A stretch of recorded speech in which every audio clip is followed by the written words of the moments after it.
Keene and surrounding areas may have been affected. The Monadnock Food Co-op immediately removed all contaminated products and issued a voluntary recall for certain bulk foods purchased between February 10th and 15th. Tedford was charged with felony criminal mischief and released on her own recognizance, and police say more charges may be on the way as they continue to investigate. Nothing like some pre-soaked organic quinoa. But Kelly was arrested after someone spotted her peeing on food at a Monadnock food store. The person would go on to call the tip line that would lead to Kelly's arrest. But my favorite part about her arrest is the person that called in the tip line, she didn't see Kelly doing this in the store. No, they saw Kelly peeing on food on a video that Kelly filmed and posted on TikTok, because I guess some people just want to be known as the quinoa wetter. I don't know what's wrong with people. Why would they ever think this is good content? Why could she not just stick to like lip syncing videos? Don't think too much, just bust it. Yeah, she really went from that to peeing on grocery store items for content. And her targets were quinoa, walnuts, and organic coconut strips. So maybe this was just like a big FU to the healthy food items. We're really just getting robbed of everything currently. I thought we were going to have flying cars by now, and instead, I'm anxious if someone pissed in my walnuts. But my main question is currently, how many times has she done this? Like, I get that she was caught because she filmed herself doing this, but did she do this without filming herself? Is there a bunch of other videos out there that she hasn't released yet of her doing this horrific act? I don't know, but if I lived in that area, I would be slightly anxious about buying food. And obviously, just to make things even worse for the stores and the local communities, obviously they had to release news stories updating the public what happened at these stores. Pee problems at a New Hampshire co-op, and you heard that right. Now, police say they arrested and charged a Keene woman after she contaminated produce at a Monadnock food co-op with her urine. They say 23-year-old Kelly Tedford recorded herself in the act multiple times. But originally, when this news story broke, the reporting was that Kelly was an employee at the store. The store had since released a full statement on how Kelly was not associated with them at all. Thankfully, they were simply just a site of her crimes. So I guess she was just showing up there to pee on things without even being on the clock. What a crazy use of free will. I wake up and I want to do things that either gives me joy in life or makes me money. I guess that actually hit both for her. Never mind, I take it back. I guess some people are just twisted. But we'll get into how that made her money, because it gets cursed. If you think the story is bad now, unfortunately, it's all downhill from here. But I guess Kelly here, you know, enjoys pissing on random goods at grocery stores. But thankfully, Kelly ended up being arrested and charged on February 21st and was released on bail. I can't imagine if there was somebody in there that actually saw her do that, what they would do. According to police, this wasn't an isolated incident. Investigators say they've uncovered multiple videos showing Tedford contaminating other stores with her urine dating back as far as 2021. I'm completely shocked and dismayed about what this woman decided to do and for how long she's gotten away with this. Police haven't said exactly where those other locations are, but noted more charges may be coming. And we also have a lot of people that are trying to capitalize on the strangest things.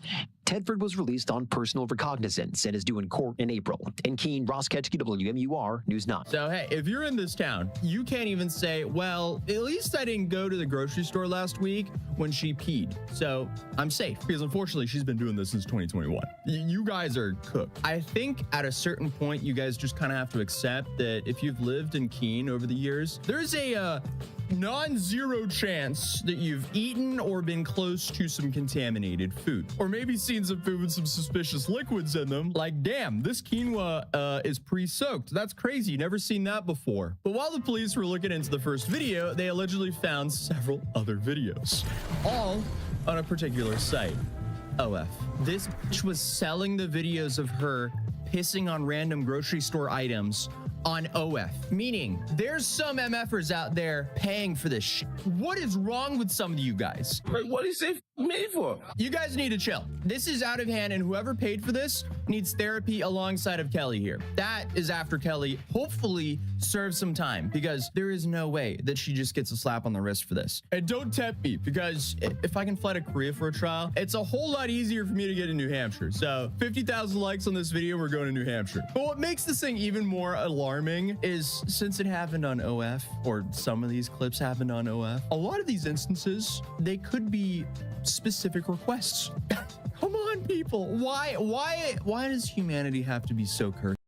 and the foreign military support and intelligence sharing with Kyiv. Ukraine thinks that any deal like this would leave it vulnerable to future attack. Understandably, they feel this way.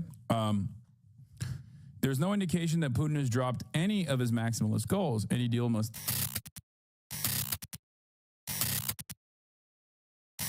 All right. Good evening.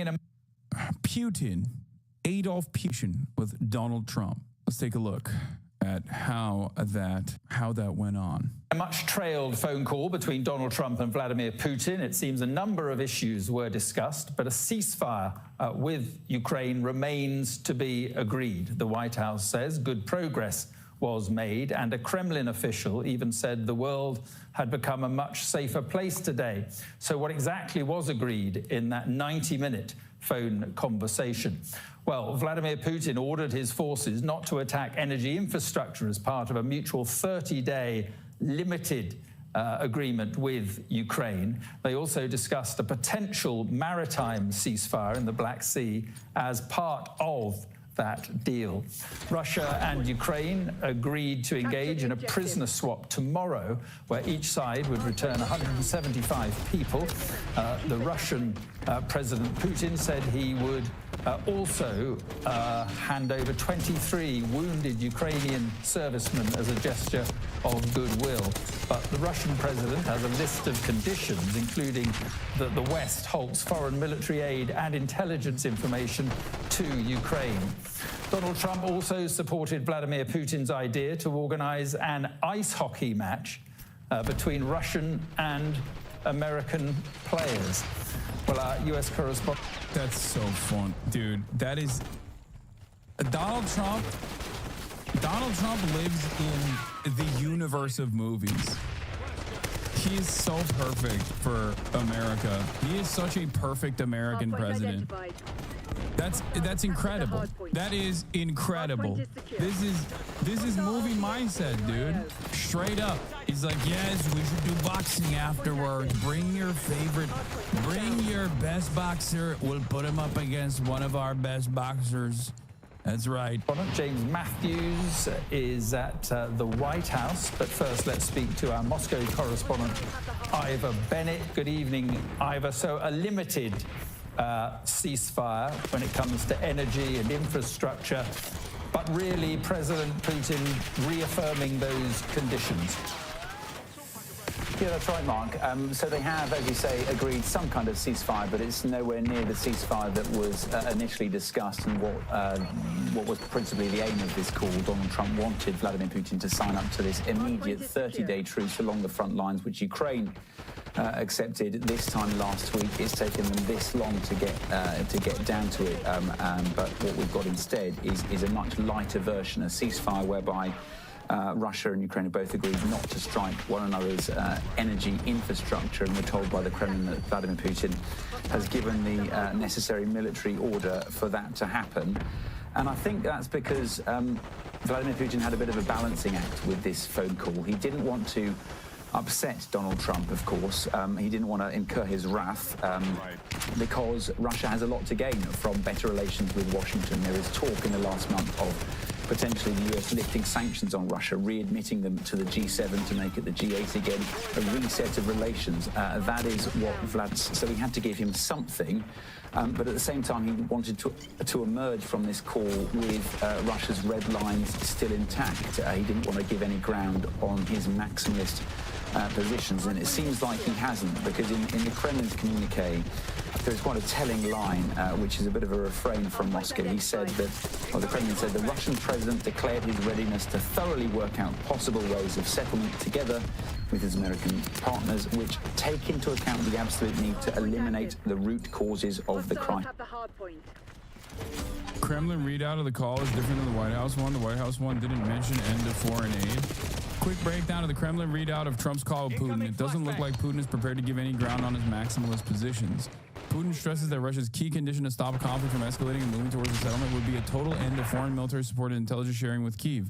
Ukraine thinks that any deal like this would leave it vulnerable to future attack. Understandably, they feel this way. There's no indication that Putin has dropped any of his maximalist goals. Any deal must take into account the unconditional necessity to remove the initial reason for the crisis and Russia's legal security interests. That means effectively ending Ukraine's independence and post-Cold War security architecture in Europe. Putin hasn't agreed to Trump's proposal for a 30-day unconditional ceasefire, which Ukraine has. Instead, he pointed to a series of significant issues about how a ceasefire would be enforced and serious risks about whether Ukraine would adhere to it. Dude, I think I have something to say that I don't think anybody's going to like. I think that America's time as the global hegemonic power is coming to a f***ing close. And both our allies and our adversaries are noticing the lack of motion that we have on the global stage and basically saying, what the f*** are you going to do about it? Oh, really? Oh, really? It is kind of Jover. It's kind of Jover, like big time Jover. No more credibility of the global stage. And while we're doing that, while that's happening, we just like our inability to recognize that is making us more angry, more resentful. And Trump's way of getting out of this rut is basically to just attack the remaining allies that we have. Weirdly enough, it just doesn't make any sense. Hey, come on, man. What about all the tech stuff we have? We're 99% ahead in tech. All the world's biggest companies that people use are here. No, first of all, MindDrive, LibDrive, China. One word, China. Secondly, even if we are dominating in the tech field, and we are certainly dominating in certain aspects of tech, like America's still an industry leader in key sectors. That's not wrong. It doesn't matter. It's no longer the singular hegemonic power player. That's simply what I'm talking about. And a big part of why we're no longer the hegemonic power player, even in the field, in like tech or commodities, consumer products, things, services, is also because of a deep focus on short-term profit seeking. Like, short-term profit seeking also creates a negative incentive structure where many of these corporations only care about their quarterly earnings reports and how their actions reflect on the stock price in general. And that also is putting America behind global competition coming from China. It is a very interesting predicament. But what I'm talking about here is foreign policy. I'm not even talking about like tech leadership. I'm talking specifically about America and the way that America used to operate. Our allies like Israel and our adversaries like Russia are taking note of the little power that the United States of America has, as long as they have the backing of a very powerful global competitor like China. Even if China itself, with respect to Russia, even if China itself is not an active participant in the same way that like America is with Ukraine, the fact that China is now seen as a global competitor that can still keep you going no matter what you do, as you are attacking a foreign nation. The fact that China exists out there in the periphery and can say like, look, we're not fully on board with everything that Russia is doing, but like we're kind of on board with it. You know what I mean? We're just gonna let them do whatever they want to do, which is kind of the Chinese position at this point, right? If that alone is enough for Russia to be able to resist American dominance, if that alone is enough for Russia to say like, yeah, we're going to get all of our maximalist positions that we won over in the battlefield, that's a terrifying prospect for America enjoyers, I think. For those who have enjoyed the age of of America. Is skipping again? Hold on, I'm gonna do something real quick. It's gonna skip okay. It should be good now. No, I know. I did that on purpose. Calm down. I did that on purpose. I tried to fix the ingest with the hopes that like I tried to skip the ingest, fix the ingest with the hopes that like the skipping goes away, because I think that it's happening at the server side, not on the Twitch server, but my cloud server that I run this stream off of.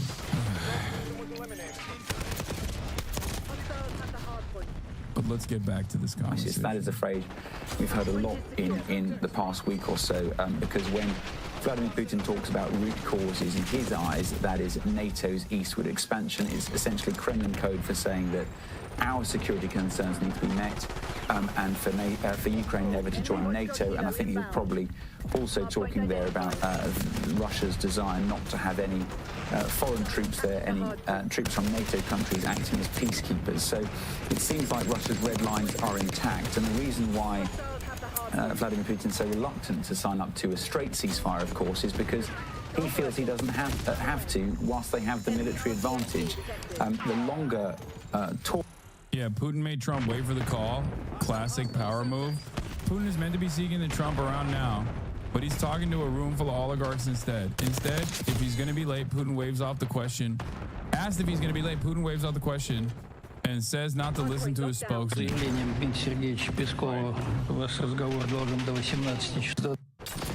I'm willing, by the way, questions like that with Vladimir Putin are asked ahead of time, okay? That is a carefully crafted question coming from a spokesman who asked that question not as like a polite conversation or on accident. That was deliberate. The reason why he had his spokesman ask that question is because of the same reason why he was late to the conversation. It's deliberate. And no, when it comes to diplomacy, it's not dumb alpha shit. Are you kidding me? No, there's a difference. Dumb alpha shit is entirely different when we're talking about global diplomacy. The reason why he's doing that is to say, I hold the cards, you don't, to Donald Trump. No, this is a part of diplomacy. He is not just aura farming or clip farming or being like an alpha bro or whatever. He is saying to Donald Trump, you look weak. You are weaker. You have to entertain. Because you came out and you said, I'm going to end the war in Ukraine in a day, like an idiot, and then actively undermined Zelensky, actively undermined the Ukrainian position, even went as far as like refusing to do intelligence sharing for an extended period of time with Ukraine. You set yourself up for this. You are reliant on me coming to the table and conceding to any demands that you make. And if I have demands of my own, you have to concede on that side because you've made assurances to your audience, to your voters that, you know, you made assurances to your audience and your voters that you were going to end this. So now the ball's in my court. Дональдом Трампом. Не знаю, насколько так. Ну, не знаю, сейчас надо посмотреть, что на эту фразу скажет. By this count and the timing the Kremlin announced earlier, Putin was 1 hour late to his call. 1 hour late. He made Donald Trump wait for an hour. He made America wait for 60 whole minutes, dude. Are you crazy? Yeah. You look at that and you think, oh, that's like alpha behavior or whatever. He's just trying to be like alpha. It's like silly. It's silliness. And in any other circumstance, you're right. In diplomacy, you're not right. Putin, let's continue. Putin did agree to Trump's proposal for a moratorium on strikes on energy infrastructure and a maritime security initiative in the Black Sea, but Ukraine and Russia have reached agreements on that before, even though they've broken down. Ukraine is just one topic amid Russia's broader goal of normalizing relations with the U.S. They discussed a broad spectrum of directions where the U.S. and Russia could cooperate further, including mutually beneficial partnership in economics and energy. Russia and the U.S. will work together on other issues like the Middle East. There will be joint efforts to stabilize the situation in crisis zones, as well as establishing cooperation on nuclear non-proliferation and global security. The U.S. and Russia are going to host hockey matches, the NHL and KHL players. That would do a lot to end Russia's sporting isolation after invading Ukraine. Incredible. He's getting bitched at. Straight up. Art of the deal, baby.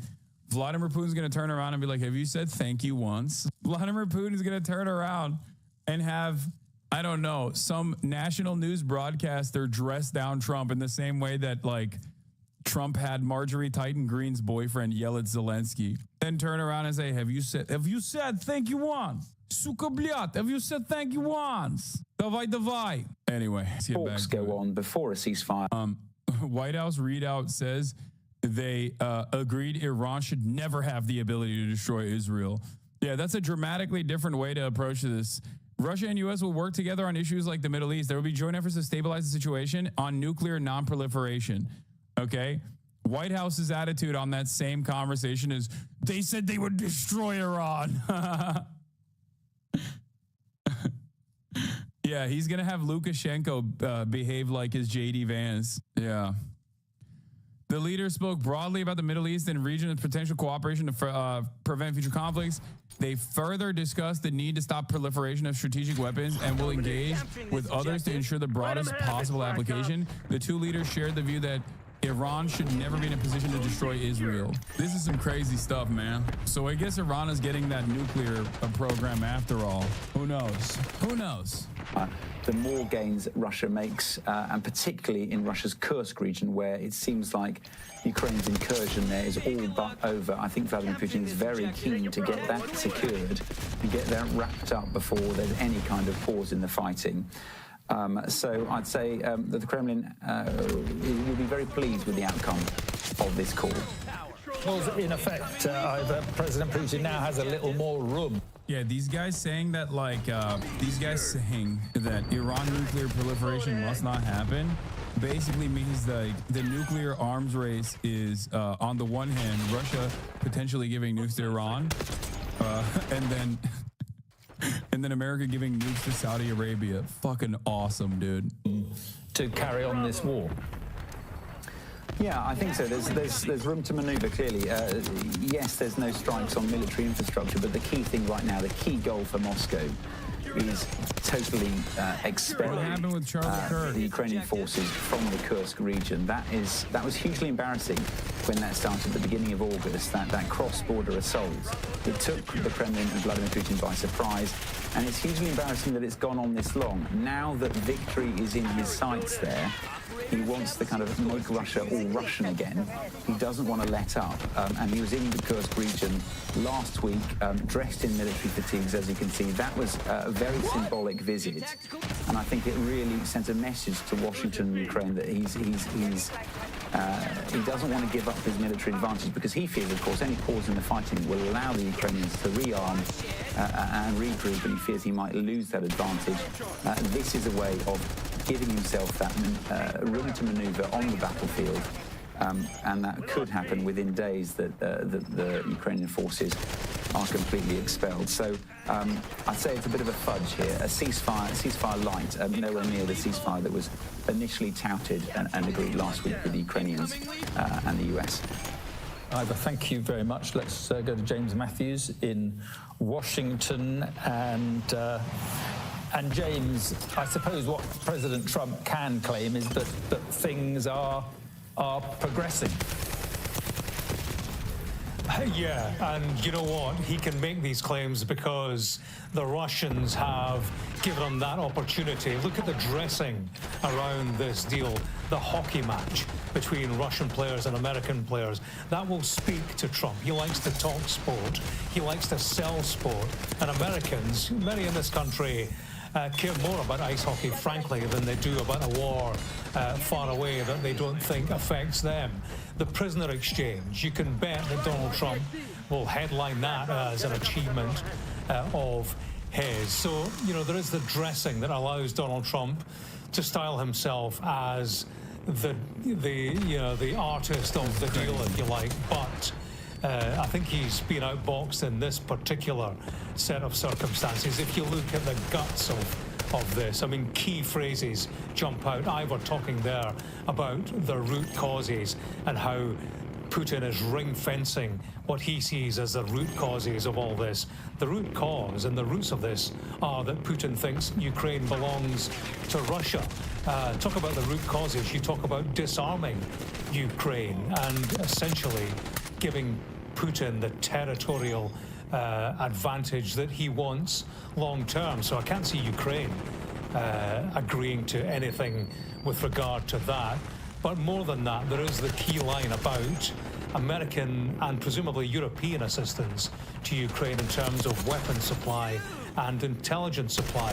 Putin wants that to stop, a complete cessation he speaks about. So the scenario being presented by Putin is for Ukraine basically to stop having fresh weaponry, to do nothing, to be weakened during the period of any ceasefire, whilst, of course, at the same time, Russia can arm itself and rearm to the teeth, therefore strengthening its position during a ceasefire. And of course, if the ceasefire results, if that breaks down, then you have a strengthened Putin, whilst Ukraine has been playing the gentleman's game and is left far weaker. So I think in Ukraine and in European capitals, they are looking at this through their fingers and praying that Donald Trump doesn't find a television camera anytime soon and say that is a deal worth signing, because I think that is a scenario whereby Europe and Ukraine have to turn to Donald Trump and say we simply cannot accept this. There are red lines drawn by Vladimir Putin through this agreement, really unacceptable to us. So I think we're at, there have been crisis points, have there not, throughout this whole episode. I think we've reached another one here.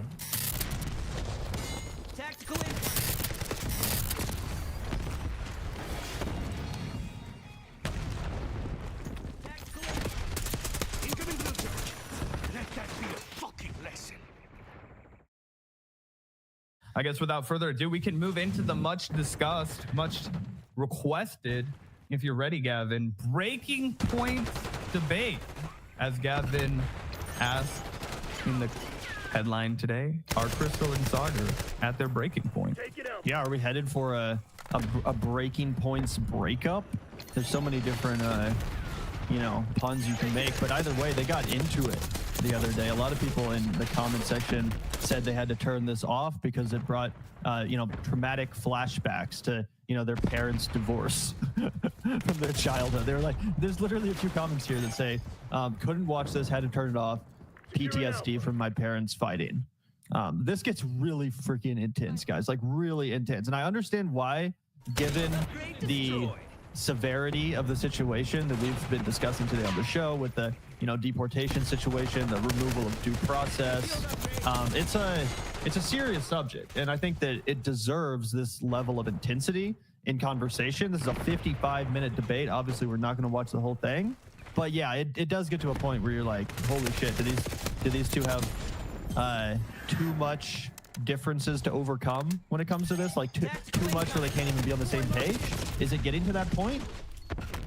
Yeah, I've seen Crystal and Sagar go to blows before, but this has to be an all-timer as far as how heated it went. And the other thing I want to say is we've talked a lot about how when you are debating ideas that you're passionate about, when you have just deep disagreements, it does get heated, and that's okay and that's good. And I am very grateful that Breaking Points is at least a platform where people can see that heated discourse, and Crystal and Sagar will still show up to work again the next morning and they'll do it again. I do believe that is of benefit to people, so I would never be somebody that would cheerlead for the Crystal and Sagar divorce. I think they are going to continue to work together, and I think that's necessary. And my last comment would be bravo to Crystal, because she does not roll over at all. A lot of times, broadcasters, I won't say who, they'll have a co-host who just has bad takes all the time, and they don't check their co-host on it. They'll be like, well, that's your perspective. But Crystal will be like, yeah, that's wrong. This is wrong. Let me tell you about how this happened. You're leaving out this context. And she does it all the time. She does it very regularly. She did it again when they were debating Trump bombing Yemen on air. So it's something that happens almost daily. I think it is a service for her to bat down all of these conservative talking points that come from Sagar. But that being said, if she ever decides to hang it up, nobody can judge her. Absolutely. And yeah, I totally agree with that, Zach. I'm actually really proud of Crystal for displaying such rock solid integrity journalistically and morally in the Trump administration, right? Because it would have been so easy for her to just say, hey, Sagar, you won. Good job. Your team won. So now I'm going to kind of lay down my sword, for the next 4 years. Trump's in office. I'll kind of let you steer the ship, right? That could have been very easy for her to do. But that's not at all the path that she has taken, and she's already proven to be one of the superstars of the progressive media resistance to Trump 2.0. 100%.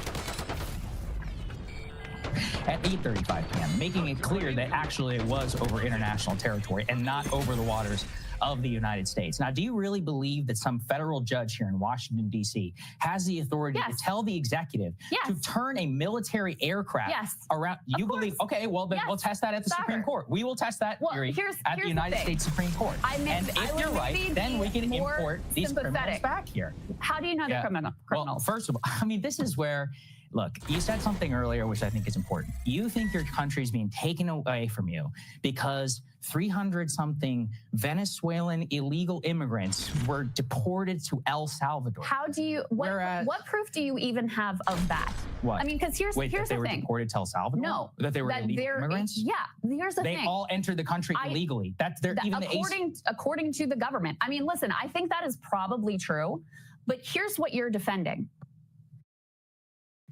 Hundreds of people who we don't know who they are disappeared into a foreign prison known for torture where no lawyers or journalists could possibly go and find out who they are and whether the government story adds up with zero due process. That's what you're defending. What I'm is that Trump can summarily say, these people, they're gone. I'm putting them in this prison in a foreign country indefinitely at my discretion, and you don't get to say anything about it. That's what happened here. So I just don't see how you I didn't say you can't say anything about it. Listen, I think it should be easily challenged to the United States Supreme Court. And I think that within the context of clearly the invocation of the Alien Enemies Act, from what I've been able to review, he seems well within his rights to be able to do this from a State Department or a terrorist organization. Bro, imagine giving up all of that. He doesn't even try and defend any of that. He immediately runs to, well, if you cite the Alien Enemies Act, Trump's going to end up going to war with his own judges. Japanese Americans in internment camps during World War II and is considered just a travesty of justice in our country. It's considered one of the biggest black marks on the entire 20th century, which was filled with black marks from our fucking government. Sagar, do you hear yourself? You are just a fucking stooge at this point. You're humiliating yourself. You are a vehicle for propaganda because you lied to yourself, dog. You lied to yourself. This is crazy. You claim to stand up for equality under law. You claim to stand up for the Constitution and the Bill of Rights, and you claim to be like, oh, I want to get back to those values, as you shred them, as you cheerlead the fact that they are just going poof before our very eyes. Insanity. Yeah, it's crazy. This is going to get pretty intense, though. Able to review, he seems well within his rights to be able to do this from the State Department or a terrorist organization. That's not, listen, you're arguing semantics. I'm talking. No, I'm arguing the law. Are we at war right now? I mean, this has been invoked 3 times. As in, you look in the past. War of 1812, World War I, World War II. Those are the 3 times it's been invoked. All 3 times, especially during World War II, quite shamefully in the internment of Japanese citizens. You think it's okay for our government to round up whoever, claim they're criminals, and imprison them indefinitely in a foreign prison to be tortured? Well, I'll flip it around. That's insane to me. See, you seem much more concerned about that than the importation of 8 to 10 million illegal immigrants under Joe Biden. That seems to me like something my country's been taken away. So this is what I'm saying. Like, we can play this game all day long. Do you think that's an invasion? I think that's an invasion. 8 to 10 million illegal immigrants. But that's not what he's talking about. No, but he's talking specifically about Venezuelan migrants. Yes, and no, he's talking specifically about the Tren de Aragua. Yes. How many people are here from Tren de Aragua? I have no idea. All right, and that's my estimates. That's not even say roughly several hundred. Who are we getting that from the ACLU or from the lawyer? No, from agencies, from international agencies that track law and order across Latin America. These are not like liberal do-gooder. These are people who are looking at the spread of gangs.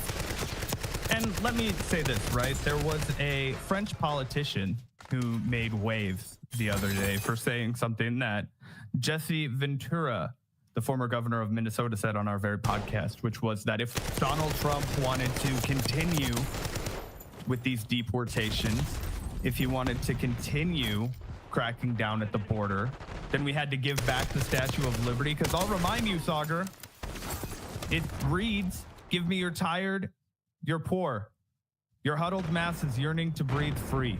That sounds to me like people seeking asylum from the fucking border, bro. And you're all like, rah, rah, America, rah, rah, patriotism. That was our first message to the world. Give us your tired, your poor, your huddled masses yearning to breathe free. That's the America I believe in. That's the America that welcomes 8 to 10 million migrants because we fucked up their country, and you never want to talk about that. And yeah, I still believe that the people who come here and commit crimes should be equal under the law and be innocent until proven guilty. Not that complicated to me. Around the world, okay? Many actually of these people likely were fleeing violence from the very gang that you're talking about. That's probably a convenient narrative. Hold on.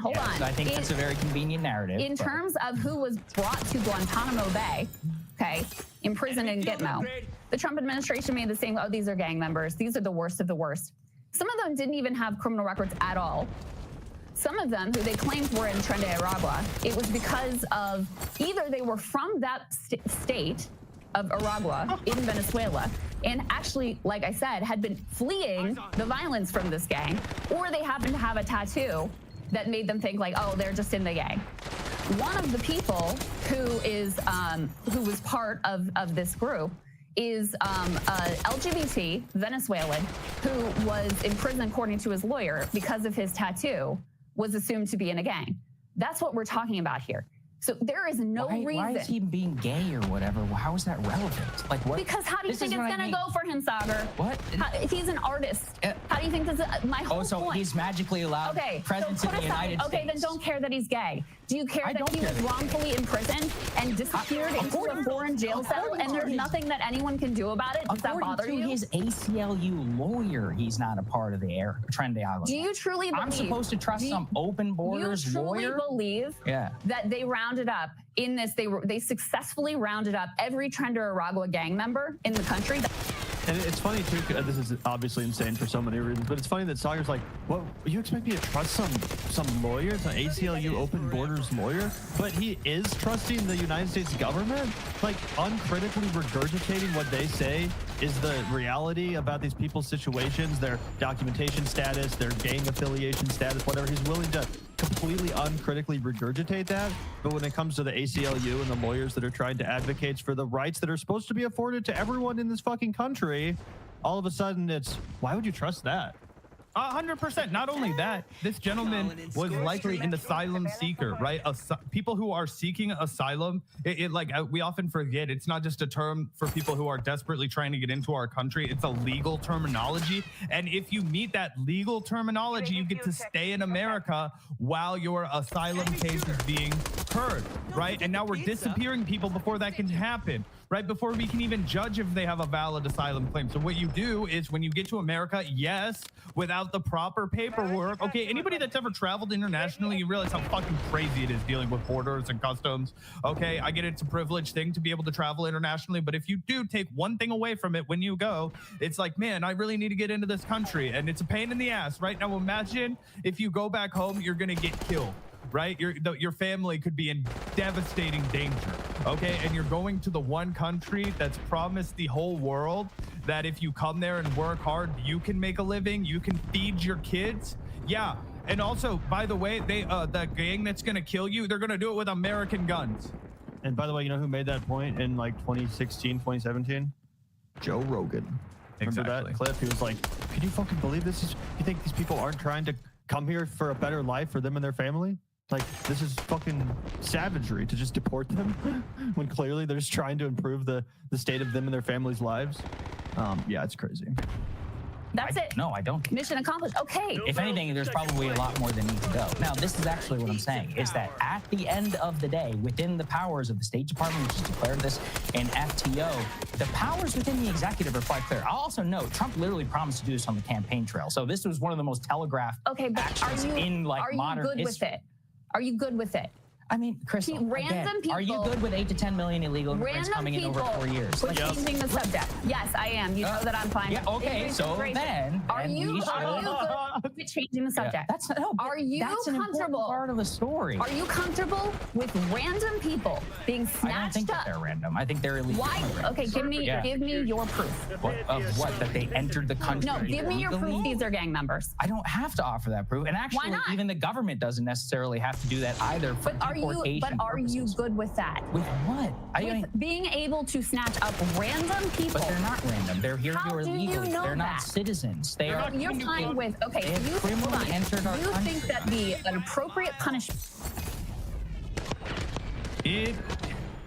It's giving me flashbacks watching Sagar argue to the Joseph Gordon-Levitt character in Trial of the Chicago 7. You know what I mean? A guy who will just immediately pivot to something irrelevant to justify someone else losing their fundamental constitutional rights, right? Like they, in the example in the film, right? It's Bobby Seals, who was a real life guy, but he's played by a man in the movie. And they keep saying, oh, your attorney is standing right there. And he's like, well, I'm not his attorney. Bobby Seale has another attorney, and he asked for a postponement in his trial because his attorney's in the hospital and he can't be here. You know, oh, well, his attorney's right there, or you're refusing an attorney. They do this all the fucking time, right? With weird legalese to justify their improper action. What Sagar is doing right now is he's using an entirely irrelevant talking point, which is that immigration, 8 to 10 million people came across the border during the Biden administration. Now I have the right to, you know, suspend habeas corpus, right? Now I have the right to abduct people from the streets. Now, because of the Lake and Riley Act. And by the way, Biden was vicious on the border too. It's not like Biden was in any way some liberal open borders president. And he tried to pass a fucking even more rigorous border law that all the Republicans opposed, by the way, because they didn't want to give into any, you know, leeway to the Democrats, i.e. they wanted to run on how the Democrats were open border anyway. So it's not like this is even a serious issue that they want to resolve. What they want to do is they want to create an American caste system. The first will be people who immigrated here with no money and desperation. Then it will be the lowest socioeconomic class of documented American citizens, and so on and so on and so on. And they want to erode the rights of people who are further down in the class system in this, you know, new divide. Yeah, that's essentially what it is. It's ushering in of white nationalist fascism. Yep. For people who are fleeing gang violence and coming here seeking a better life. According to you, do you think that an appropriate punishment is to be disappeared into a foreign jail cell to be tortured indefinitely and subjected to slave labor? What I think is that their responsibility and safety is the problem of the Venezuelan government, and that they can argue to the government of El Salvador and identify these individuals. My question. Is it okay with you, Crystal? Is it okay with you? You think it is an appropriate punishment for someone who crossed our border seeking a better life to be disappeared with zero due process into a foreign jail cell to be tortured? Are you good with that? First of all, look, you're offering up a lot of claims which you don't even necessarily to be true. In the same way, you can't say for certain or whatever they've been tortured. Oh, they had their head shaven by the El Salvadorian this is what this prison is known for. Okay, that's... And also, it's a good point. Thanks for bringing this up, Cosmic Wonder. Like, why are they in El Salvador, bro? Like, why can't we detain them here in America? Why the fuck are we sending them to El Salvador? That's such a random thing. And again, it brings back very dark and pretty recent memories to what happened at Guantanamo Bay. Like, what's the point of setting up a prison or a facility or a concentration camp somewhere that's not within our borders, Zach? Why do you think they would do that? Oh, because they've already done it before multiple times, not just in Guantanamo Bay, not just in Abu Ghraib, but in black sites all over the world, in places like Poland, in places like fucking Uzbekistan. I don't fucking know if it was in Uzbekistan, but we have black sites all over the world. In places like that, when you read about it, you'll be like, holy shit, it was there? Yeah, it was because that's where they send people to get away with fucking whatever they wanted. That's where they did Chinese water torture. That's where they, you know, try and pretend to drown people, waterboard them, do all kinds of insane shit to them, sleep deprive them, rub shit in their face, take a bunch of Muslim guys who all they have is their faith and make them touch each other's privates together, because that's a way of degrading their humanity and fucking humiliating them so that they'll be more malleable to your needs. And then we'll hold them for 25 fucking years with no trial, Sagar? Is that what you believe in? Is that your American dream? Get the fuck out of here, dude. It makes my blood boil, dude. It makes me crazy. Yeah, I truly don't understand this right-wing perspective from someone like Sagar, because obviously Sagar's a smart guy, but like, even if you do hold his quite evil position on deportations and immigration, which I do think it's an evil position, it's one that I can't really even imagine holding myself, but even if you did hold that, shouldn't you at least argue that the American government should figure out and prove in a court of law who these people are before sentencing them to this basically death sentence, right? Like, how is that something you're just willing to blow over so easily? Oh, yeah, who really cares about that very important step that's fundamental to the American judicial experience? Innocent until proven guilty, right? Like, is that crazy? Like, why are we all just abandoning this? Why, even if you do want these people deported, shouldn't they at least be proven guilty and then deported? Like, 100%. And this is from the party that runs on slogans like, I want the government to be small enough to fit inside the Constitution.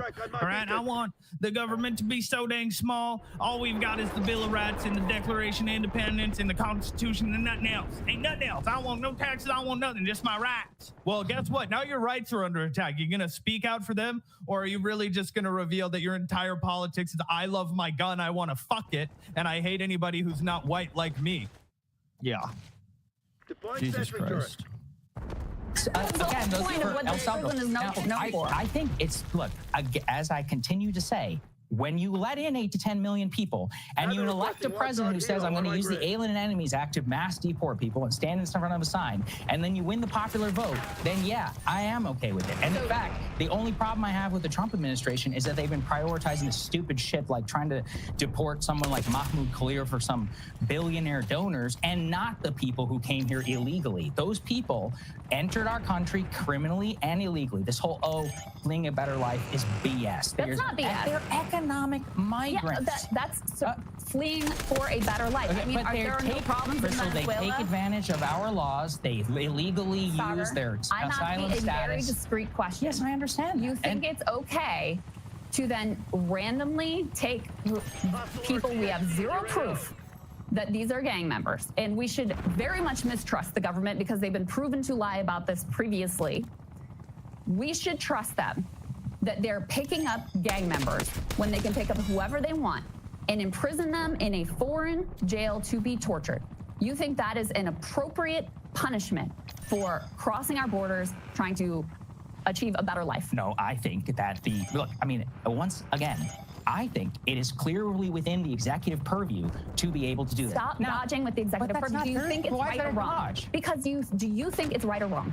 The world is not so black and white. Would I have preferred? Do you think it's right or wrong? Would I have preferred that they released the list of all of the names and the dossier for each one of these people? Absolutely. It would actually make it the histrionics coming from a lot of liberals. Do you think there should be due process? And that's the whole point of having due process. So that they can have an opportunity to prove the things you're saying about me are not true. But instead, don't you think it's telling that they had this plane ready to go so that they could avoid any of that scrutiny, and that they are now disappeared into a foreign prison where there is no ability to know who these people are? And by the way, there were children as young as 14 who were part of this because the Alien Enemies Act says it's 14 or older. So you're talking about not just grown men, you're talking about, teenage boys here as well. Like, that's what we're talking about. We're talking about the government claiming an ability to in turn deport summarily with no due process and hold in a foreign prison whoever they want, because we have no way to know who these people are. We don't even know for sure that they're Venezuelan. We don't know for sure that they're migrants. We don't know anything about them. Illegal. This is what I'm saying. The level of concern you have for a bunch of illegal immigrants it's honestly maddening to me that you would think it's okay to let 8 to 10 million people here. Sauger does not understand principles, and I think that he revealed it right there. He says the level of concern you have for these illegal immigrants, again, we have not seen evidence in a court of law that they were here undocumented, right? We haven't seen any of the justice in front of a jury of their peers unfold. So we're taking the government's word for it, right? Which is something that we're not required to do under the United States Constitution. So yeah, I do have a problem, and it seems Crystal has a problem with the United States government violating the Constitution, shredding the rights of the people who live in this country before our very eyes. And do you know why, Sauger? Because a right applies to everyone. If that guy doesn't have rights, I don't have rights.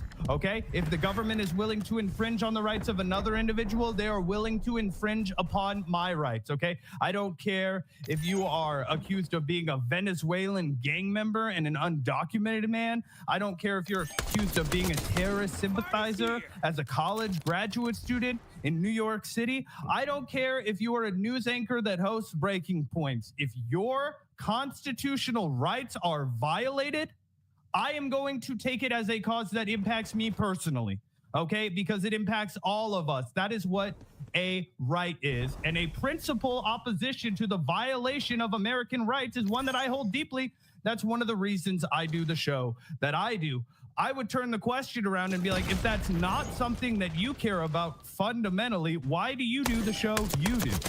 Yeah, 100%. No, that's very well put. I totally agree with you. And let's take a look at the comment section, Zach, because this continues on for literally 55 minutes, guys. I have not even watched the entirety of this. I doubt many people made it through the whole conversation, but I'm glad that Crystal insisted that the dialogue continue, right? That Salger actually answer for the policy that he's defending here. Because, yeah, this isn't Fox News. You know, she's not just going to let him get away with some State Department talking points, some, you know, bullshit like that. But yeah, this is the comment that I referenced earlier. When you want to watch the whole thing, but have to take it in 2-minute sessions because you keep getting flashbacks from your parents' divorce. And it does get even more intense. There's a couple points where Crystal straight up, you know, interrupts Sagar or cuts him off and vice versa. You know, voices can keep getting raised. You guys can watch the whole debate if you want. But here's another funny question or funny comment. Watch 10 minutes, skipped ahead to a random spot 30 minutes later. Crystal and Sagar still saying the exact same things, which is kind of why we, you know, cut it where we did. You guys can check out the rest if you want. But yeah, the comments go on and on. Most people, luckily, are calling out Sagar. And, you know, we were talking a little bit about this yesterday, Zach. I think you mentioned that it seemed like 2 years ago, the comments on Breaking Points were very anti-Crystal. It was almost completely right-wing. Everyone would be like, this stupid lady needs to shut up and stop pushing back and interrupting Sagar. It was like all these weird, like, right-wing chuds that were super hateful towards Crystal. It was very weird because Crystal's a very likable woman. You know, she's professional. She's not rude, whatever. But either way, now it seems to be the opposite. And it does seem to be a lot of people pointing out Sagar's insane hypocrisy. For example, right here, Sagar, I don't trust the government to pay for everyone's healthcare. Also, Sagar, I trust the government to disappear immigrants to gulags, which unironically is what is happening. And as you said, Zach, that also kind of speaks to the hypocrisy from the right wing as it relates to small government and big government. Yeah, and if you scroll back up a little bit, there's another gotcha on Sagar. I think it's the third comment down, where it's like, Sagar, I trust the courts to, you know, keep Donald Trump in check. And then it's like Trump brazenly defies court order. This is what the people voted for. It's like, dude, we can see what you're doing. You are basically being the last I'm a reasonable MAGA bro trying to launder all of these deeply unreasonable, deeply fascist, deeply un-American policies that are coming from the executive branch right now. Yep, 100%. This is a great point, too. As a journalist, wouldn't Sagar be interested in investigating if the government was being truthful? Again, he seemed far more skeptical of the ACLU lawyer representing these migrants than he did of our government. The number one rule of journalism is to not trust the fucking press release from the feds, right? You don't trust the cop statement. You don't trust the press release from the president. No, your fucking job is to be the watchdog, not just to regurgitate uncritically what people in power want you to disseminate to the, you know, easily propagandized masses. So either way, I don't see anyone defending Sagar here. No, deportation is one thing, but sending someone to prison without a conviction is quite another thing entirely. And that's kind of what I was saying, right? Even if you want to have this barbaric, evil position that people who aren't here, you know, illegally should be deported, shouldn't you at least prove it in a court of fucking law? Shouldn't you at least give them due process? If it's so obvious they're here illegally and have committed crimes, well, it shouldn't be that hard to charge them then and then get them the fuck out of here, right? Like that doesn't sound like it would be that hard. Yeah. And there's no consistent guideline here. They're just going to cheerlead and move the needle for whatever Donald Trump does. I remember when Sagar was talking about how Donald Trump was a more peaceful candidate, right? Donald Trump was going to be able to get in there and stop the United States aggression, right? You know, America first, baby, right? And Crystal Ball has to come in again and remind the audience Sagar, every living Trump supporter, that Trump and his senior officials' justifications for attacking the Houthis are not, they use the word misleading. I would call it a straight up lie. The group had neither targeted nor threatened U.S. vessels since the Gaza ceasefire until the United States struck more than 30 sites over the weekend, and basically just sending a fuck you to the entire nation of Iran, saying that anything that the Houthis do, we're holding you responsible for because we are desperate to escalate with you, and the only way we can sell it to the American people is if we tell them it's your fault, right? So the last line that we have for the people are individuals like Crystal, who are sitting here every single day and sifting through the propaganda and lies in real time as Sagar spews it. And then, you know, we try our best to act as a megaphone and remind you guys, yeah, hey, this is important. This is Sagar Anjeti, who fancies himself a free thinker, just swallowing the fascism pill.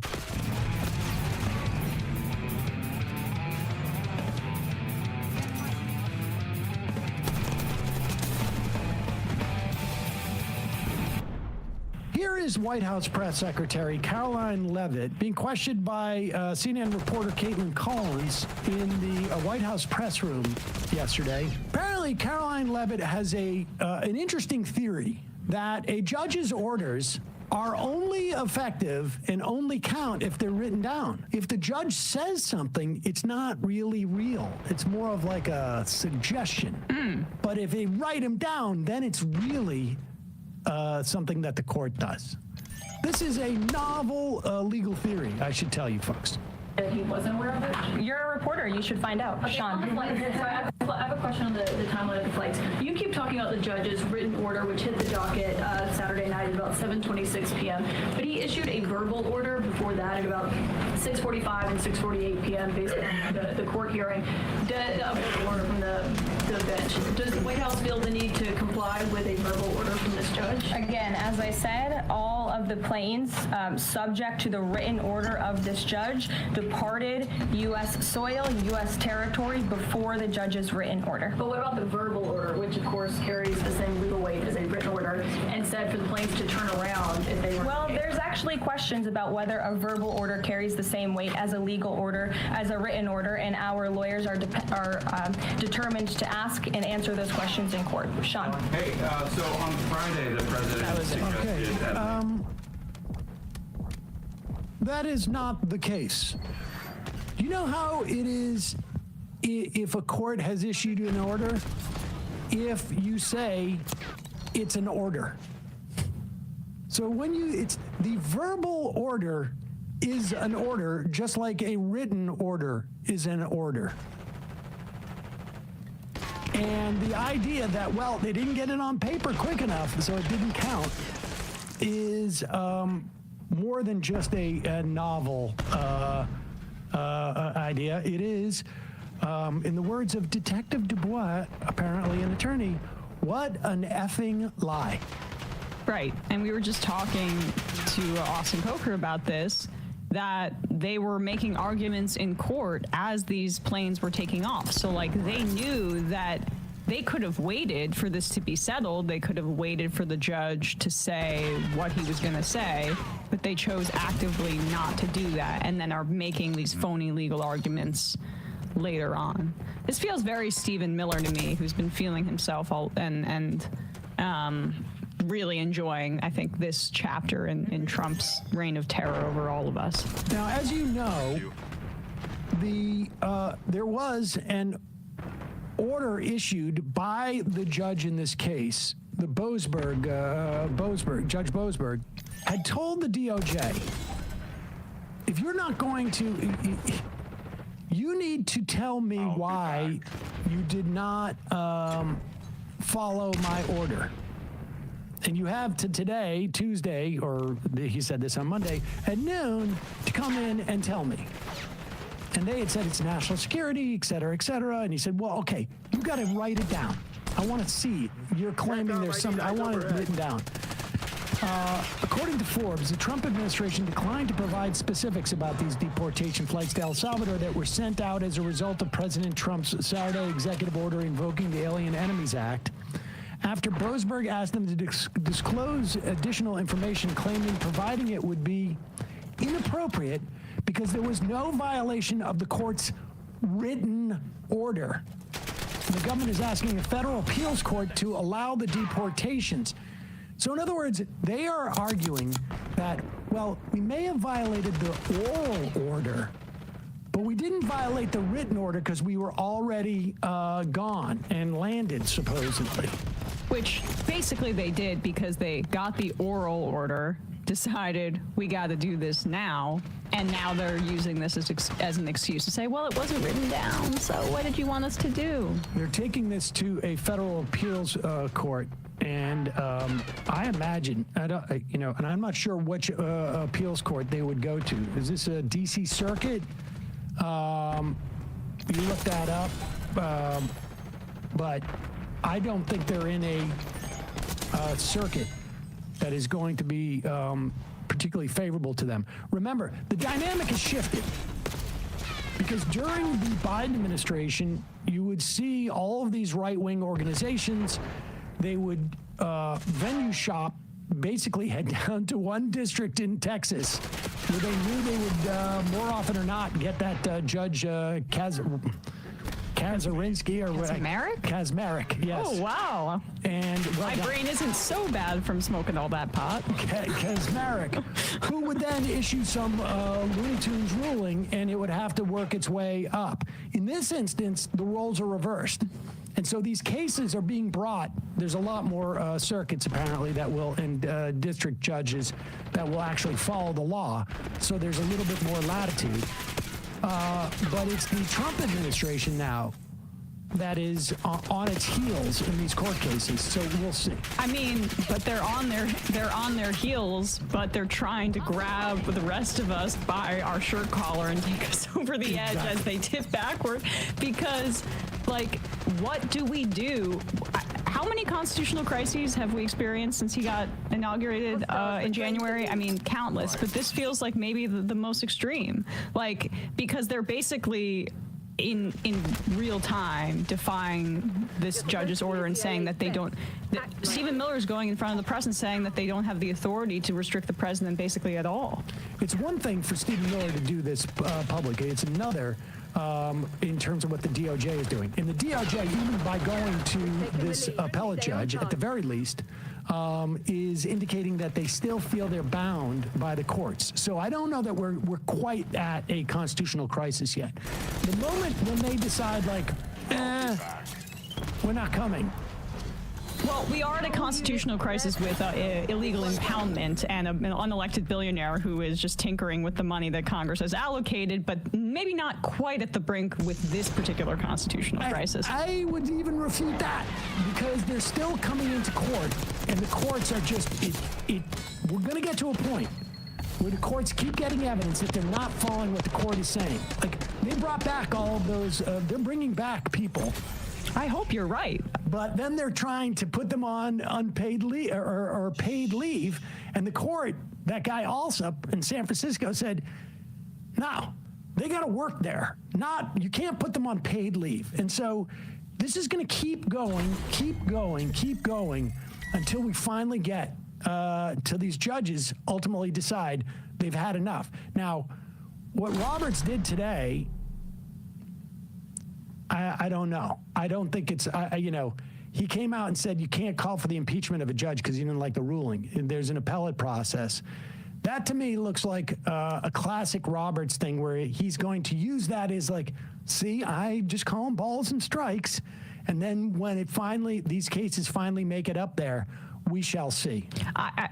The one glimmer of hope is that Trump basically humiliated him at the joint address and Amy Coney Barrett by going on camera and saying, I won't forget. Like, these judges are so high on their own farts, and they're just like completely up their own ass, obsessed with their own, they're extremely self-important. They think of themselves as priests. But the thing that they don't like is their judicial independence being questioned, no matter how threadbare I'm mixing metaphors, but no matter how thin the veneer of it is. And Trump saying that, and Amy Coney Barrett rolled her eyes saying that to Roberts, they may try to make some sort of stand, but I perhaps I'm just, hopium or whatever. Yeah. Well, we need as much hopium as we can get. I mean, if we set a precedent that we can just ignore judges, it'll be interesting to try to implement that for purposes besides fascistic and reactionary ones.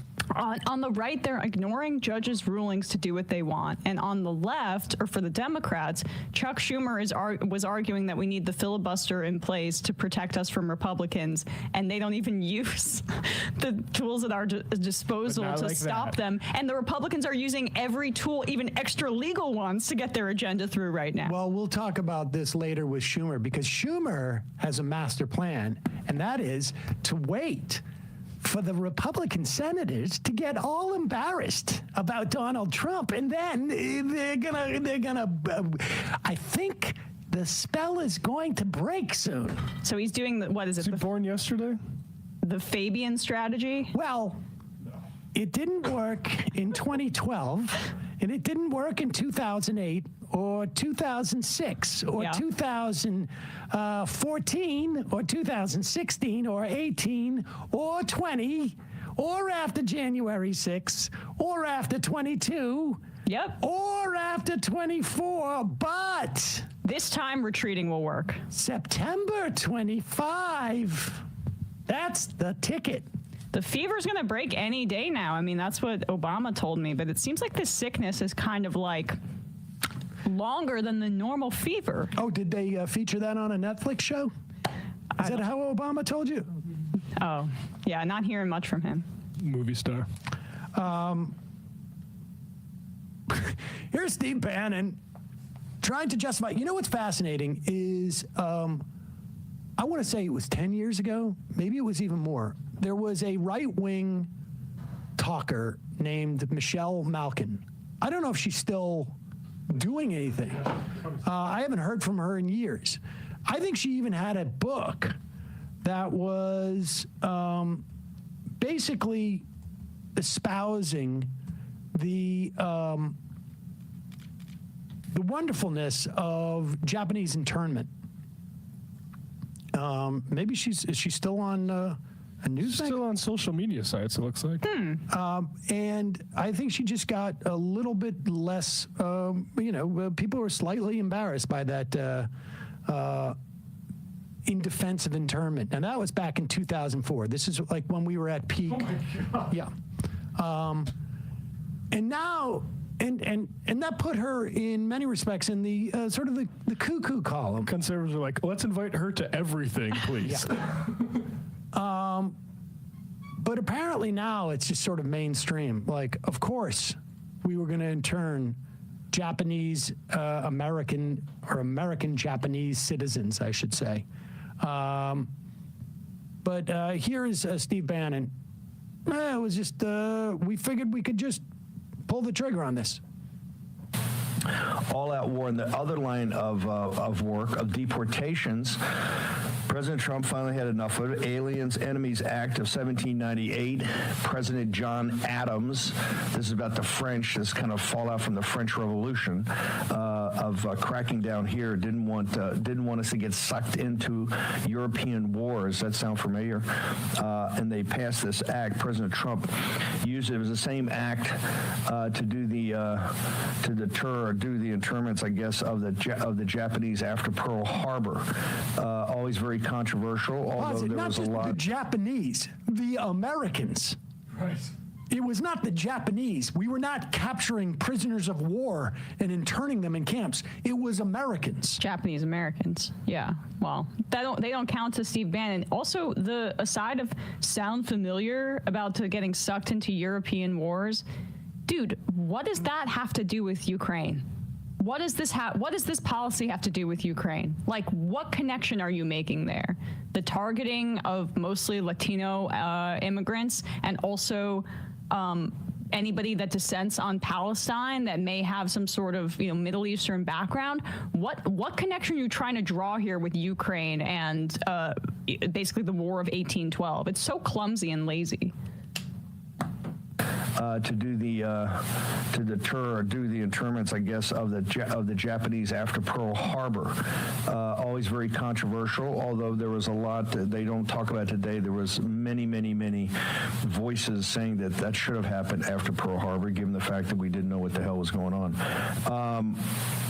Mike Davis. That's his guess. We didn't know what the hell's going on. I mean, well, even if you, in his God knows what substance-addled mind, can justify putting Americans in camps because they're of Japanese descent during, in the wake of Pearl Harbor. What is it that we don't know what the hell's going on in this country that supposedly justifies it? I don't know if he's doing it purposefully, but that was Trump's opening line after coming down the escalator 100%. about we've got to, until we can figure out what the hell is going on. What is it that we don't know? That what the hell is going on? We know that immigrants commit crimes at a lower rate than regular Americans. We know they add something like $26 billion into our Social Security system over the years. Yeah, and they don't get the benefits that citizens do if they are full citizens and have documentation. Yeah, it's just ethno-nationalism, and I'm sick of hearing just because he has some kind of pseudo-populist messaging. Like the idea that Gavin Newsom had him on his show, and I haven't listened to the interview, but if it's anything like the Charlie Kirk thing, it's basically Gavin Newsom conceding every point to the right. Steve Bannon is the moderating force right now, really, in the Trump administration for some of this stuff, trying to get Elon Musk out. But that is an indictment on how far the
Hello.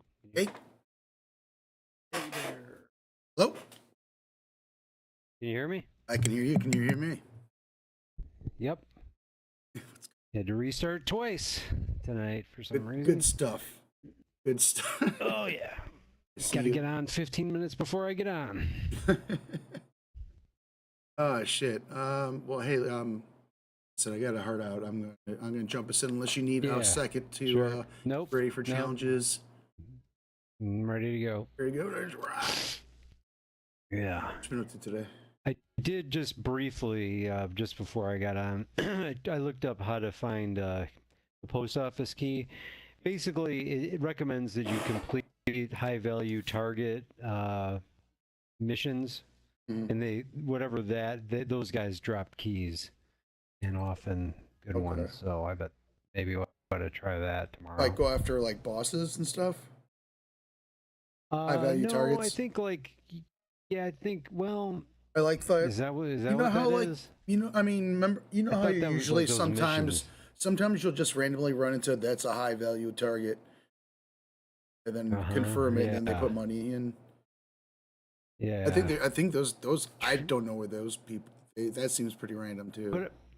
But aren't there like you go into a building and there's like some kind of thing on a You can go into table? strongholds. That's what we should do, man. That's the like we should because enemies drop stronghold keys all the time, right?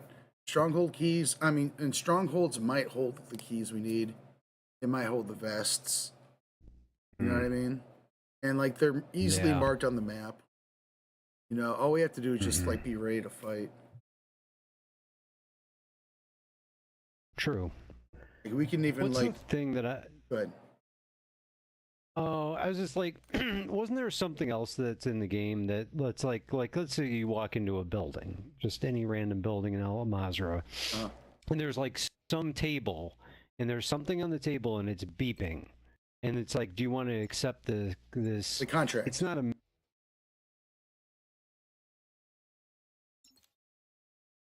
Hello? You targets, or is that not the case? No. You broke up there for a second. Are you talking about the contracts? Yeah, I was asking whether the contracts would lead to a high-value target. Maybe it doesn't. Depends. I don't know. I thought it didn't. Okay. I'm not totally sure.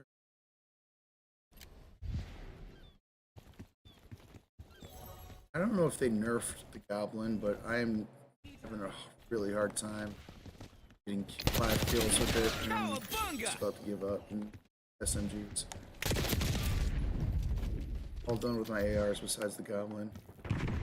Shit, working. We with lost the snipes. advantage. If I can do SMGs and melees, and I'm not doing it.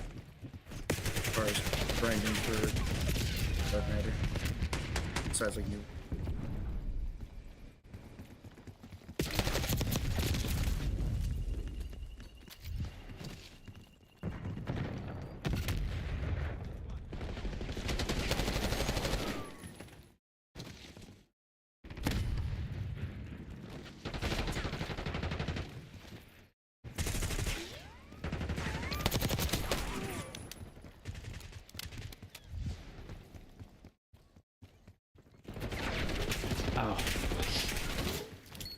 I prestiged last night and they gave me a new set of challenges and I did them all last night, so I was thinking today when I got on I wouldn't have.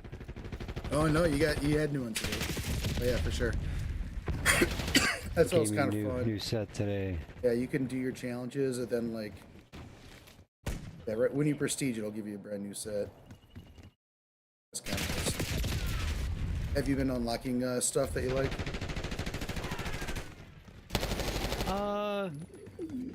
I mean, I guess I don't really use too much. I mean, You don't have go-tos? I already got the stuff that I. Yeah, you already I have a unlocked few, it. but yeah, pretty much. So it's like, you know, I don't know. I unlocked one of the red. So bad with the terminology in this game. Shit. The different color, the red. Yeah, those are perks. Yeah. Perks, yeah. Perks. I unlocked a perk that just would help me get closer to getting, because I usually install I usually go with the red perk, so I'm like, well, I'll get myself one of the perks that I can move faster and get those done, get those all in place, kind of thing. So I don't know. All right, I gotta, dude, I'm getting my ass kicked. Incoming lethal. Think and play at the same time as well.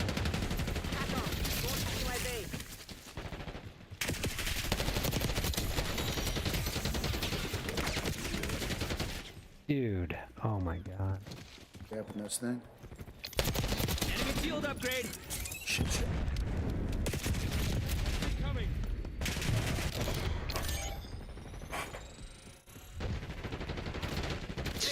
Lost the lead.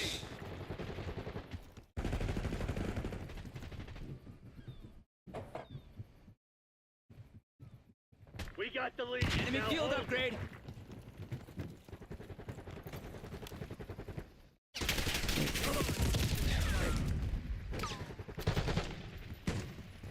We got a rat. Someone find that fucking traitor. I got a rat.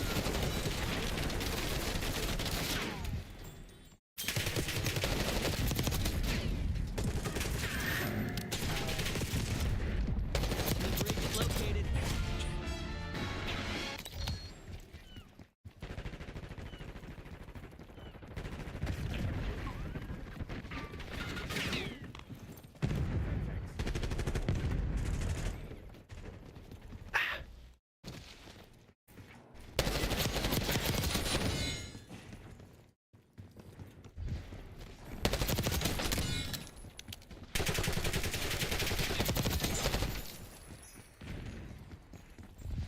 We take control.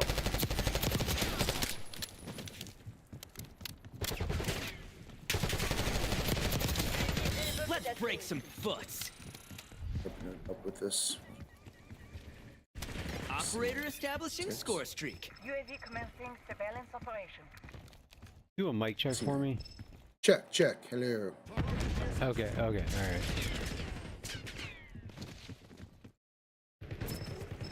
You've fallen behind. UAV MPS 50%. Awesome.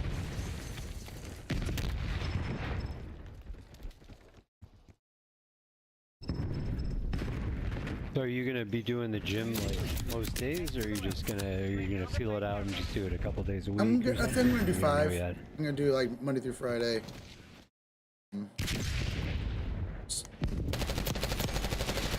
Just while I'm there. I don't know. I'm gonna feel it out. I'm gonna be I'm gonna be running and planning on doing that like every day, just during the week. Kind of nice getting it done like first thing, then you don't gotta fucking worry about it.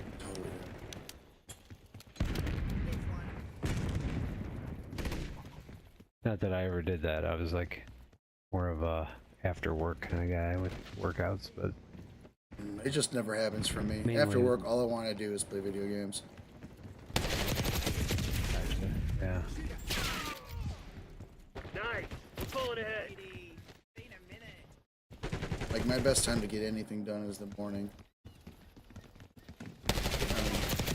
But if you'll let me, I'll even play video games in the morning.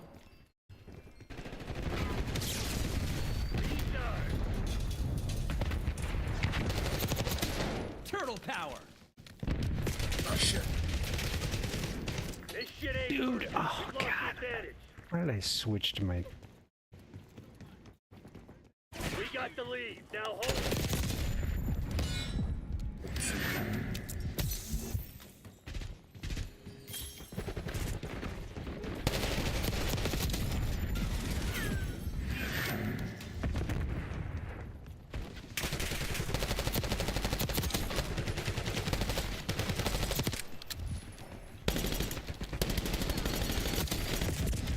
Dang it.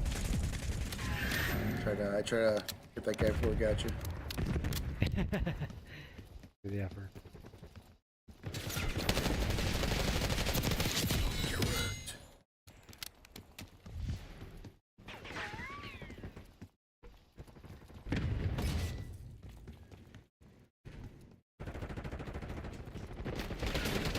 Enemy field upgrade.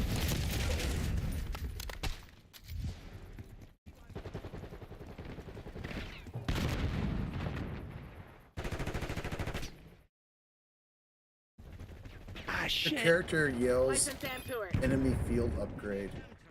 And like, that's so vague. Is it a trophy? Is it a... like, field upgrade doesn't...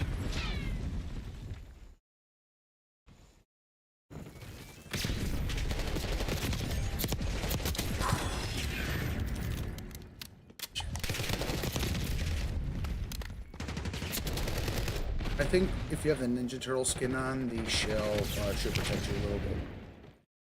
Yeah. Just a little. Enemy is my bro.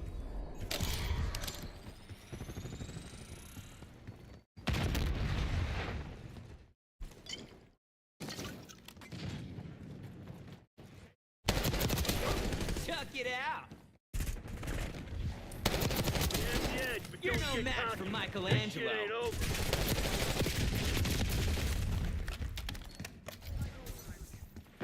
Chance to get out today. It's a beautiful day. A little bit, yeah.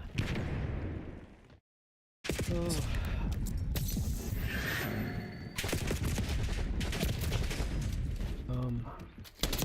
Well, dog for a walk at the park. Nice. I'm almost done selling all the guns, man. I got like one more gun to sell. That's I great. can't believe it. And like, that's quite an adventure. My gun running days are almost over. Are you done, or did you get the taste? Are you a gunman now? Yeah. I'm gonna start going to other countries and smuggling. Oh, that was a close keep one. the high. Yeah, that'd be hilarious. Let's go! There it is. Yeah, I'm ripping over the C9. See you.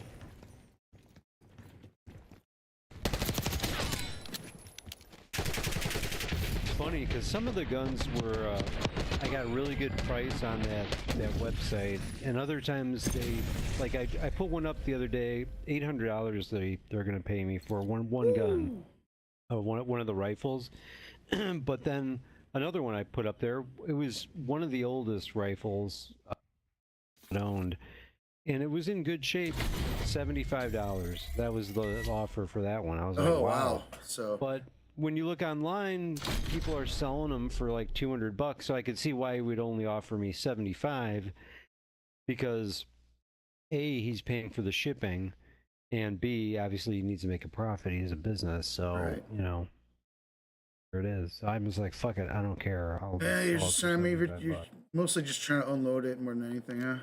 Exactly. I don't want like an arsenal of guns in my house. I mean, you still have $75 more than you did before. Right. Exactly. I like that we both have the Terminator skin, and I think we should this should be like like our gang colors. You're in our crew. You're in our crew. You're right the Terminator skin. Oh, good. I don't have to use a sniper anymore. I was having fun, but I'm not really in the mood for snipers.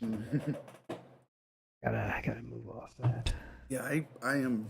I finished my snipers, the camo grind before I even. They are powerful. It's not that I don't like them. I just have to get in the mood. Yeah, I feel it. I just like I don't know if I just got the rhythm for quick scoping, but I just feel like I just stopped. Secure the objective. Capturing this objective. I'll like firing. Charlie, secure. The objective. Nice. Falling ahead. Controlling Bravo.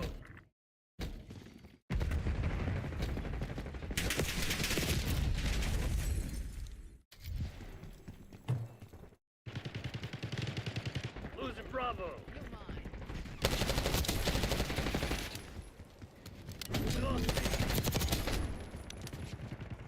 Come on, you're losing this fight.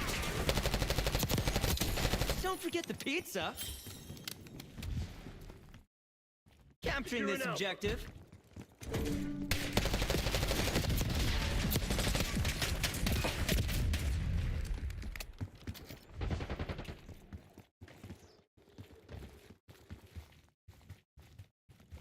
They're taking C.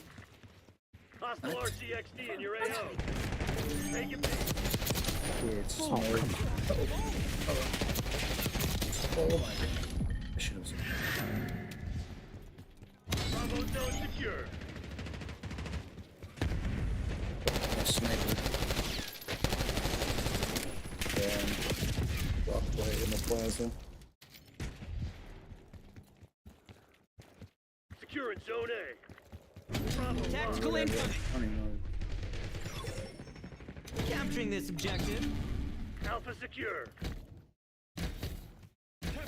Losing A. Objectives are. All locations secured. Hold your position.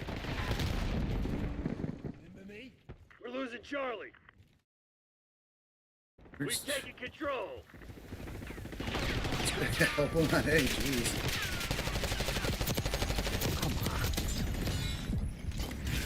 They're taking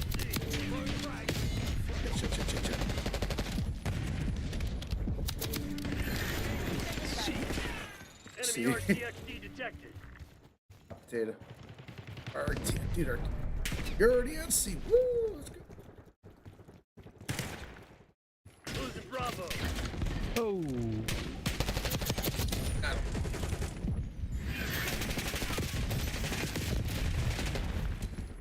Lost B. Oh, I didn't wish you a happy St. Patrick's Day yesterday. Losing Charlie. Oh, it's okay. I don't believe I wished you one either. It's okay. I was so sober. Calling it score. I have old St. Patty in the mind. Lost A. They're taking C. Taking Bravo underway. On my mouth. C secure. Lost C. Oh, God. Losing B. Securing Charlie. Priority tasking request received. Capturing this objective. Losing Bravo. Zone Charlie locked down. Take it Alpha. Location secure. Maintain current posture. Firing Archangel. We're kind of hammering them.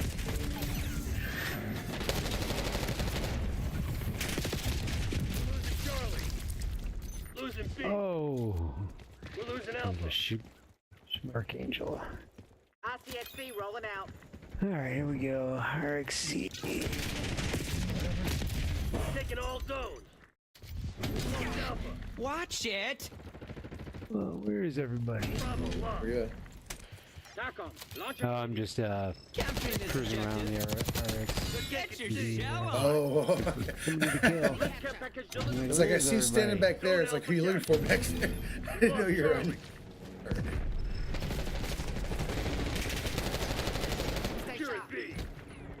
Somebody was standing over me waiting to kill me, and I Capturing this bombed objective. him with my car. RCXD?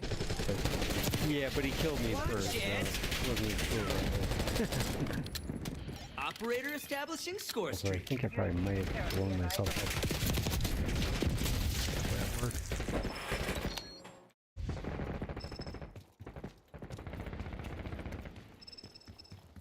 Fire, requesting strategic bomber tasking. UAV fuel check. It's not worth hanging out in the parking lot. Standing out with an LMG. And I do not feel like breaking out my sniper. TACOM, we're flying on fumes. UAV Which returning to tank. I do like half the time. If there's like a sniper on the map being annoying, I'm like, you have forced my hand, sir.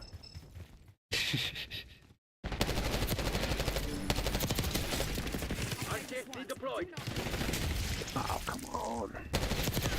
Down Charlie.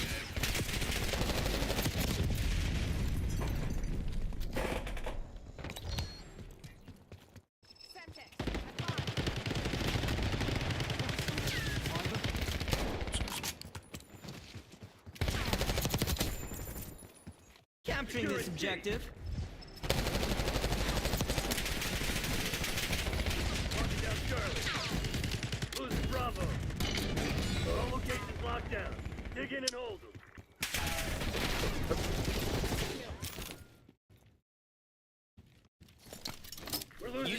upgrade. We lost C.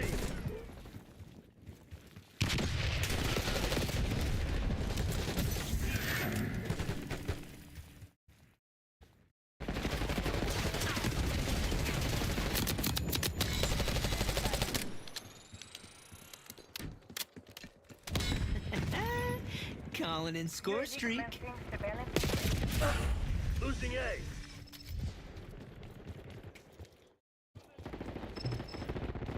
Losing B. Your trophy system was eliminated.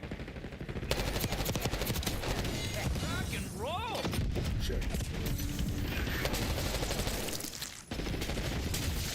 Losing Bravo.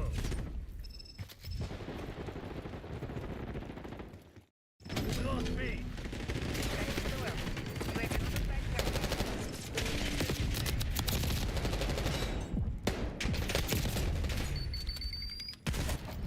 Deploying Archangel. We control Zone C. Oh shit. Parking lot. Oh no, they're in the burger joint. Chicken joint. We're losing Alpha. Jeez.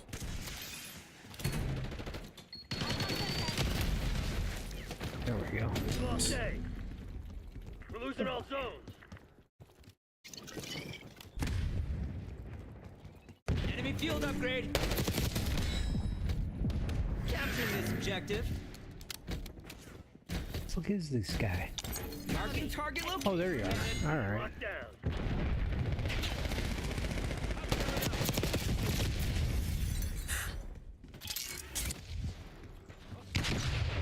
Losing B.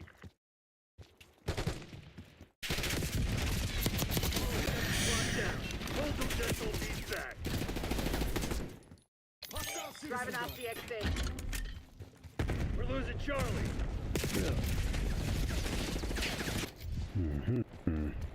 Losing Bravo. No medals for second place.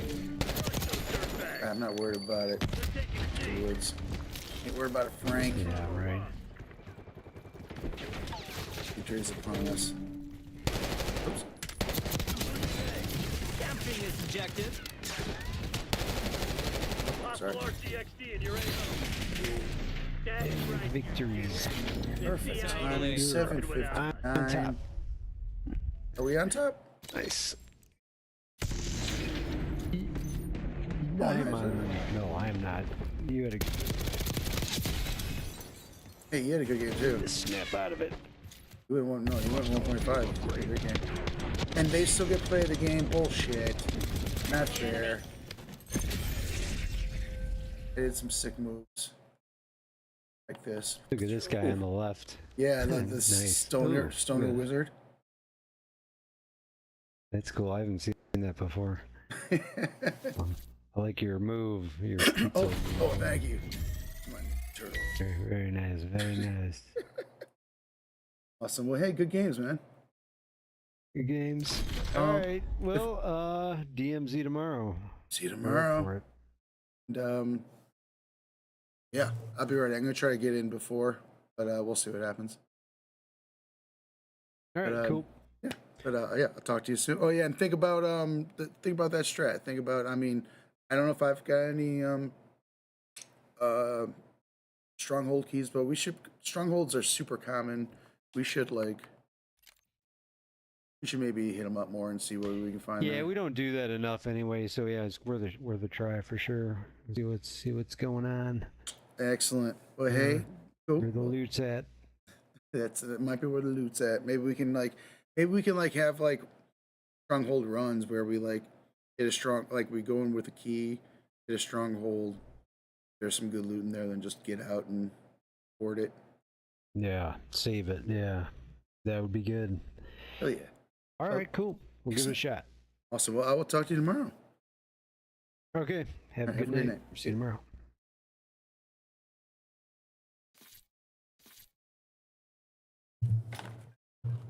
I didn't forget about you. As I usually do. I will see you tomorrow as well. See you in the morning. Maybe.